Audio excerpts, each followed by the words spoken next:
Hey everybody, we're back again with Abraham of Abraham Sweeney here in Tampa, Florida, trying to make sure we have all the information we need about Hurricane Helene and how you can make sure you're set up to legally and insurance-wise approach damages so you move forward in a positive way. So first question today is going to be, Tom, what legal options do homeowners have if they can't afford to rebuild? That's a good question because it's not complicated, but it can be answered because there's several situations where you can't afford. And it may not just be an issue of just money. It may be an issue of insufficient insurance. So there would be, let's say scenario one, there's no insurance on a property, but the homeowner doesn't have the cash to rebuild the house. So now we're looking at maybe unorthodox ways of financing, but traditional loans are going to be hard to get. The second scenario is in which you have insurance, but the insurance is not willing to pay what you need to rebuild, or you don't have enough insurance, meaning you're underinsured. So your property is going to cost $400,000 to rebuild, but your coverage is only $300,000. So again, you have this delta that again becomes unaffordable, right? So what are your choices in these scenarios? Well, you've got one, which is, I can't afford it, so I'm going to leave it there, clear the land, it becomes vacant land. It's not much of a benefit to homeowners unless they're maybe looking from a long-term standpoint and something in the future. The second scenario is leave it as is. Don't spend them because it'll cost, I don't know how many tens of thousands to remove all the debris. So get the property on the market, sell it as is, and get what you can out of it before it turns into a liability that you're just paying taxes on every year. Not to mention that there is an obligation to clean up the debris just based on code violation or code ordinances. So you do want to make sure that you're either taking care of it, maybe not initially, but at some point it needs to be taken care of, it needs to be cleared, and it has to be secured. So liability again. So one is clean it up, keep it as vacant land. Two is list it, sell it as is, don't touch it.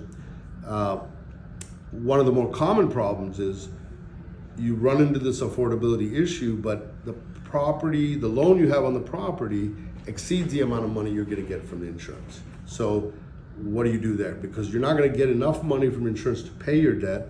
You can't reside in the property, so you're stuck. Well, now we're going back 15 years here to a scenario called a short sale, in which basically you have to negotiate with your bank to sell the property as is, whatever we can get for it, and the lender has to take whatever the market will bring, and they agree to take that. They release the homeowner, no further deficiencies, no further liabilities, and everybody walks away debt-free.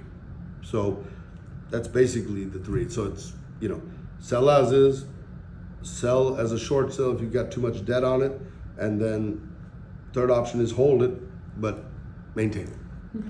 Thank you for that, Tom. Yep. One more follow-up question regarding that. So short sale sounds like a scary word to most people. Should they be afraid of that process? No, a short sale, I can explain it because I was doing what we call short sale before it was called short sale. And what that was is where I would call a bank and say, look, my client owes you X. I can't get that much out of it because of damage or this what happened or whatever reasons that the value of the home has gone down. Well,